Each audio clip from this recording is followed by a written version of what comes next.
Muy buenas noches. Yo quisiera comenzar con una declaración. Normalmente en este oficio del análisis político uno debe de tratar de controlar sus emociones, de tratar de aminorar las simpatías o antipatías, de tratar de, en cierto sentido, no dejarle ver al auditorio cuál es el posicionamiento emocional del analista. Pero en este caso yo quiero comenzar diciendo, mis queridos amigos, que yo estoy muy contento de que haya ganado Joe Biden y Kamala Harris, porque creo que puede ayudar a todo el mundo. Federico, yo estoy igual, pensé que iba a ser una declaración de amor y estaba muy emocionado, pero no se pudo. Hoy tenemos con nosotros a Alejandro Poiré, quien es decano de la Escuela de Gobierno y Ciencias Sociales del TEC de Monterrey. Y la verdad es que la bala o la bomba nuclear pasó muy cerca. Es muy raro que un Estado tan competente en tantas cosas como el de Estados Unidos sea tan incompetente en organizar y contar votos. Y hubo un suspenso que es innecesario, creo yo, cuando se le compara con México, pues porque la diferencia de votos entre el primero y el segundo lugar fue muy grande. Y sin embargo, todavía Trump cree que la puede litigar. Yo creo que no es cierto eso, que la puede litigar. Muchas gracias, Federico, Carlos, por esta oportunidad. Realmente, la pregunta un poco es qué va a pasar de aquí al 20 de enero. Indudablemente el 20 de enero yo también estoy muy feliz del triunfo de Biden y Harris, y el 20 de enero va a tomar posesión Biden. La pregunta es qué tanto daño todavía puede hacer Trump y cuál es su futuro. Y yo pienso que realmente no está con ninguna noción de litigarla, más que como un instrumento para sus siguientes pasos. Y ahí yo veo la siguiente oportunidad. O hay quien dice va a querer ser el candidato republicano otra vez en 2024. Hay quien dice va a poner su medio de comunicación y desde ahí va a pretender ser el nuevo Rush Limbaugh de la derecha norteamericana. Y hay quien dice va a huir porque tiene cuentas pendientes. Ahora, Alejandro, tú conoces muy bien ese sistema. El 8 de diciembre es una fecha clave, ¿no? Estoy pensando en el caso mexicano, en donde todavía no hemos reconocido oficialmente el triunfo de Biden, pero el 8 de diciembre ya el colegio electoral dará la última decisión, ¿es correcto, no? Ese día se consideran finales los resultados de los estados. Todavía el 13 de diciembre se reúnen los colegios, digamos, los electores en los colegios electorales para expresar su voto, y en la siguiente semana se llevan esos resultados a las autoridades correspondientes. No hay que olvidar que esto mucho todavía tiene resabios de aquella época, como en otras constituciones, en donde pues no había internet, ya no digamos no había internet, no había aviones, entonces había que esperar, en fin, mucho tiempo para que se pudieran reunir los electores y pudieran decidir, etcétera. Pero sí hay una gran pregunta de, bueno, pues ya todo el mundo sabe que el próximo presidente de los Estados Unidos va a ser Joe Biden. Pero a ver, yo quiero entrar al tema que tú dijiste. Hoy despidió al secretario de la Defensa. La señal que está mandando Trump es que no está dispuesto a jugar con las reglas tradicionales otra vez, pues porque normalmente el presidente reconoce o el derrotado, con una diferencia mucho menor que esta Al Gore reconoció su derrota. Entonces va a jugar con reglas nuevas. Ahora, yo quiero señalar dos cosas respecto a lo que dijiste. Uno, yo creo que la tarea central que él está queriendo hacer ahorita es convencer a esos 70 millones o una parte de ellos que votaron por él que este triunfo fue ilegítimo, ilegal, y él es el verdadero presidente de Estados Unidos. Se trata de deslegitimar la capacidad de Joe Biden de trabajar como presidente. Y lo segundo es tener arrinconados a cualquiera de los republicanos que quisiera negociar, acercarse, trabajar con Joe Biden y decirle, están ustedes con el presidente espurio, yo soy el verdadero presidente legítimo. Esto nunca lo hemos visto en Estados Unidos. Y esa es la pregunta estratégica, desde luego. Lo que pasa con López Obrador en el 2006 es que en los hechos sí secuestra un pedazo importante del PRD y del PRI, incluso en la colaboración con el régimen o con el presidente entrante Felipe Calderón, y eleva enormemente los costos de la negociación para el presidente y su partido. Y la pregunta es si Trump lo va a lograr.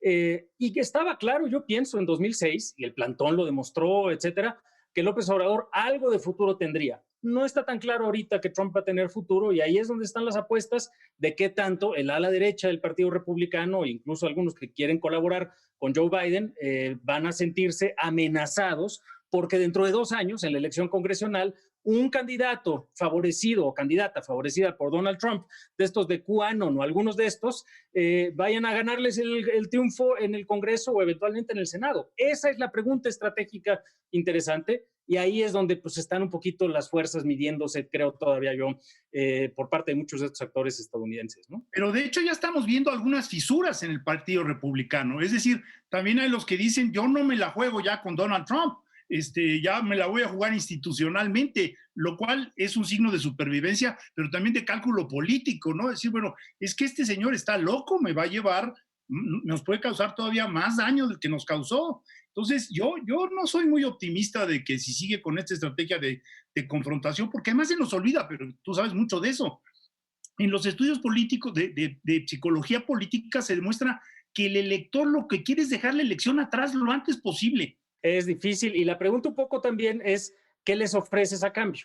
¿Y qué tienes en términos de una alternativa para desahogar esa, digamos, frustración por el triunfo, esa convicción de que se robaron la elección, etcétera? Si al final del día, pues, va a ser el gobierno de Biden el que eventualmente tenga la oportunidad de reducir la intensidad de la crisis por la pandemia, de alguna manera reactivar la economía, encontrar algunas otras formas de trabajar.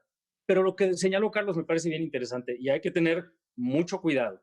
Una cosa es correr a un ministro de la Defensa, secretario de la Defensa, que fue, por ejemplo, el primero que le dijo, no, señor, no vamos a utilizar a las fuerzas militares para reprimir las manifestaciones en el ámbito doméstico.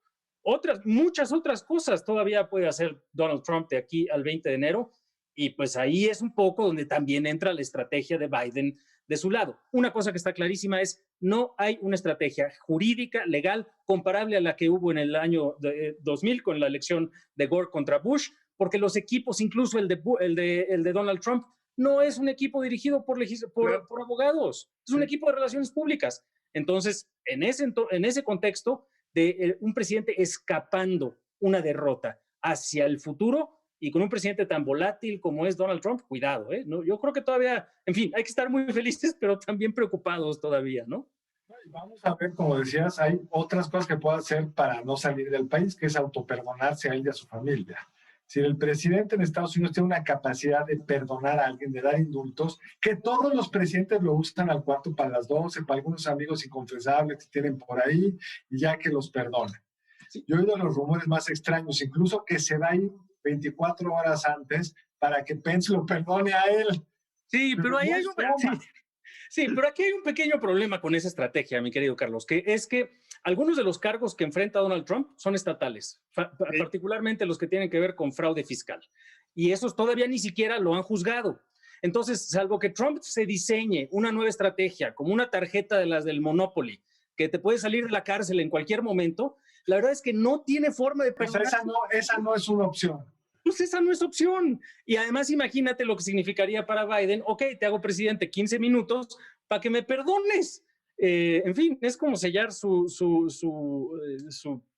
sentencia de muerte política a mediano plazo, lo más probable, que igual tampoco está tan bien, entonces igual... ¿Qué te preocuparía? O sea, si tú estuvieras teniendo que en la campaña de Biden anticipar golpes bajos, sorpresas, pero el secretario de Defensa no lo hemos hablado lo suficiente, es monstruoso. Es decir, yo no creo que haya antecedentes de cambiar a una persona tan importante, sobre todo en un contexto donde se decía que iba a tratar de quedarse, que si un golpe de algún tipo, no sé qué, y lo único que está haciendo es sacar a un tipo que se comportó institucionalmente. ¿Qué otra cosa podría hacer?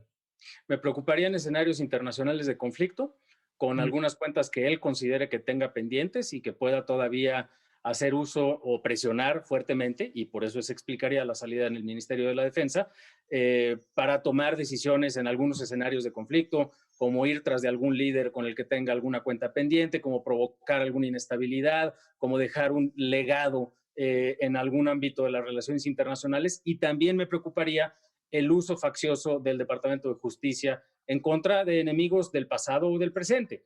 Estrictamente. Pero ya no tiene mucho tiempo, para eso ya no tiene mucho tiempo. Pues no, pero desde luego tú sabes bien que la destrucción luego es más fácil que construir. Es bien rápido, ¿verdad? Pues sí, pues es más rápido, ¿no? A ver, bueno, la bestia herida da tarascazos y estamos frente a una bestia herida, muy herida, porque a diferencia, por ejemplo, de otros casos de presidentes que han sido reprobados, estoy pensando en Carter, por ejemplo, Carter, bueno, salió, pero salió por el terrible suceso de Irán y no salió con la animadversión, o corríjanme, pero las últimas 24 horas ha sido una burla en contra del presidente y de su familia que yo no recuerdo. Es decir, cuando le gritan, váyase, llévese a sus hijos, váyanse a Palm Beach, no queremos ya que vengan a Nueva York. Es realmente un estado de animadversión. Ese individuo no puede caminar por las calles, no podrá llevar una vida normal el resto de su vida. Otra parecido con un expresidente mexicano, ¿verdad? Que los expresidentes mexicanos, salvo honrosas excepciones, Calderón es uno de ellos, no pueden salir a las calles. Y los expresidentes de Estados Unidos todos habían podido. Y ahí hay una pregunta interesante de parte del equipo de Joe Biden, y es ¿qué tanto te acercas, con quién te acercas para atender algún puente de colaboración, de contacto, pues quizá para temperar a esta bestia herida de la que hablabas, Federico, quizá por lo menos para aislarlo de otros que pudieran limitar el daño que haga de aquí al 20 de enero? Ahora, lo interesante es que pudo haber habido gobernadores o legisladores de republicanos que o jueces incluso que hubieran tratado de ilegal y legítimamente bloquear el conteo de votos. Y ahí Trump se quedó solo, salvo declaraciones de personajes muy extravagantes. Yo tengo la impresión que una parte del Partido Republicano se quiere quitar el yugo de este cuate. Sí, yo comparto esa idea y incluso hay que también ponerlo en negro sobre blanco. La ofensa, en el caso de Al Gore, la discusión fue muy civilizada, muy lenta, trabajosa, pero fue civilizada. En este caso, la ofensa es enorme a 4 entidades, a los sistemas electorales de 4 entidades. ¿Por qué? Porque desde el sábado les dijo, ustedes cometieron fraude a todos, no a una entidad.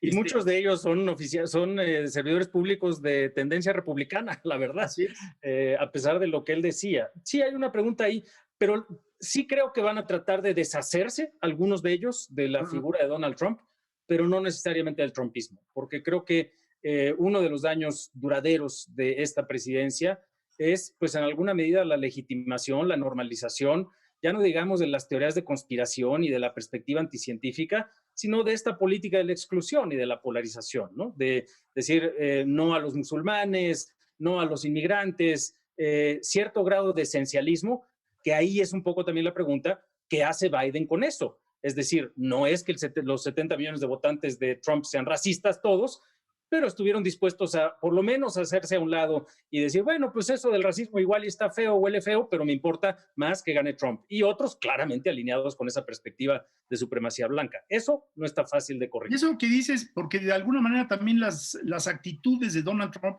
se fueron decantando. Entonces, estas escenas que vimos en Nueva York, en donde los hispanohablantes eran observados con cierta molestia, o los oficiales de migración que trataban mal. ¿Por qué? Porque se sentían respaldados por la grosería de Donald Trump. Entonces, yo creo que por desgracia tenemos que terminar con el programa porque nos podríamos aquí seguir platicando. Alejandro, mil gracias. Nos vemos pronto. Muchas gracias. Alejandro, solo para terminar, sí creo que la herida que dejan líderes como estos son muy profundas. Y no solo porque tuvo 70 millones de votos, porque sino inauguró una forma de hacer política que, por más que me haya parecido espléndido el discurso de Biden el viernes, no fue el sábado, perdón, no creo que sea suficiente.